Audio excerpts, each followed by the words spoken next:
आज हम बात करने वाले हैं भारत की सबसे पुरानी पर्वत श्रृंखला अरावली की।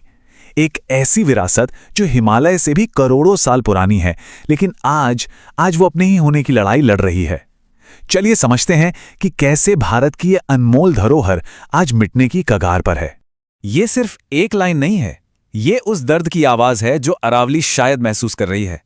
सोचिए, एक पहाड़ी जो सदियों से चुपचाप हमारी रक्षा करती रही, आज वो खुद बेबस है। ये लाइन हमें बताती है कि हालत कितने गंभीर हैं। यहां दो तस्वीरें हैं, बिल्कुल आमने सामने। एक तरफ है अरावली का गौरवशाली इतिहास, ये हिमालय से भी पुरानी है, और दूसरी तरफ है आज की कड़वी हकीकत, जहां ये इंसानी लालच का शिकार होकर धीरे धीरे गायब हो रही है। तो चलिए सबसे पहले ये समझते हैं कि अरावली असल में है क्या और हमारे लिए इतनी जरूरी क्यों है। इसकी इस खामोश चीख को सुनने के लिए इसकी अहमियत को जानना बहुत जरूरी है। 1500 करोड़ साल। जरा सोचिए इस नंबर के बारे में। हमारी अरावली पर्वत श्रृंखला इतनी पुरानी है। ये सिर्फ पत्थर और मिट्टी का ढेर नहीं है, ये तो धरती के इतिहास की एक जीती जागती कहानी है, जिसे हम आज अपनी आंखों के सामने खो रहे हैं। अरावली को प्रकृति की रीढ़ क्यों कहा जाता है? वजह सीधी है। ये एक दीवार की तरह खड़ी होकर थार के रेगिस्तान को दिल्ली और बाकी उत्तर भारत की तरफ बढ़ने से रोकती है।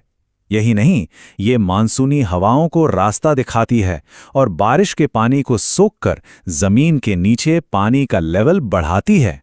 इसके बिना उत्तर भारत शायद वैसा नहीं होता जैसा आज है। तो सवाल ये उठता है कि जो पहाड़ सदियों से हमारा रक्षक था, वो अचानक विनाश के इस मोड़ पर कैसे आ गया? यहीं से कहानी जरूरत से लालच की तरफ मुड़ जाती है। अगर हम इतिहास देखें तो वैदिक काल से लेकर राजपूतों के जमाने तक अरावली का सम्मान किया गया। यहां तक कि ब्रिटिश काल में भी खनन बस जरूरत के हिसाब से होता था। लेकिन असली बदलाव आया 1980 के दशक के बाद। जैसे जैसे शहर बढ़े, कंस्ट्रक्शन की भूख बढ़ी और अरावली की अंधाधुंध लूट शुरू हो गई। और ये एक लाइन इस पूरे बदलाव का सार है। जहां पहले इंसान प्रकृति से सिर्फ अपनी जरूरतें पूरी करता था, वहीं आज वो अपने लालच को पूरा करने के लिए पूरी की पूरी प्रकृति को ही खत्म कर रहा है। और ये तबाही हो कैसे रही है? शहरों में सीमेंट और बिल्डिंग मटेरियल की जो मांग है, वो कभी खत्म ही नहीं होती। तो भारी भरकम मशीनें दिन रात पहाड़ों को काट रही हैं, चट्टानों को तोड़ने के लिए डायनामाइट लगाए जा रहे हैं, और इस सब के पीछे हैं अवैध खनन माफिया, जो सुप्रीम कोर्ट के आदेशों की भी परवाह नहीं करते और अक्सर रात के अंधेरे में पत्थर और रेत की लूट को अंजाम देते। इस विनाश की एक कीमत चुकानी पड़ती है, और ये कीमत हम सब चुका रहे हैं। चलिए देखते हैं कि अरावली के खत्म होने का हमारे पर्यावरण पर और हमारी सेहत पर क्या असर पड़ रहा है। देखिए, ये सब कुछ एक दूसरे से जुड़ा है। जब पहाड़ कटते हैं तो हवा में जहरीली धूल घुल जाती है, जो हमारे फेफड़ों में जाती है और बीमारियां पैदा करती है। जब पहाड़ ही नहीं रहेंगे तो बारिश का पानी जमीन में कैसे जाएगा? नतीजा, पानी का संकट। और जब जंगल कटते हैं तो वहां रहने वाले जानवर और पेड़ पौधे हमेशा के लिए खत्म हो जाते हैं, जिससे उस पूरे इलाके का तापमान बढ़ने लगता है। अगर ये सब ऐसे ही चलता रहा तो हमारा भविष्य कैसा होगा? ये कोई कोरी कल्पना नहीं है, बल्कि एक वैज्ञानिक चेतावनी है, जिसकी तरफ हम बहुत तेजी से बढ़ रहे हैं। ये एक चेन रिएक्शन की तरह है। जैसे ही अरावली की दीवार गिरेगी, रेगिस्तान को दिल्ली की तरफ बढ़ने से कोई नहीं रोक पाएगा। पानी के स्रोत सूख जाएंगे और तापमान इतना बढ़ जाएगा कि इन शहरों में रहना भी मुश्किल हो जाएगा। ये एक बहुत ही डरावनी तस्वीर है, पर यही हमारा आने वाला सच हो सकता है। इस बात को हमें बिल्कुल सीधे और सरल शब्दों में समझना होगा। अरावली का बचना सिर्फ कुछ पहाड़ों का बचना नहीं है, ये हमारे अपने अस्तित्व का सवाल है। हमारा भविष्य इन पहाड़ों के भविष्य से बहुत गहराई से जुड़ा हुआ है।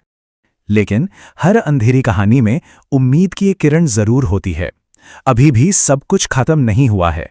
अगर हम सब चाहें तो इस बर्बादी को रोका जा सकता है।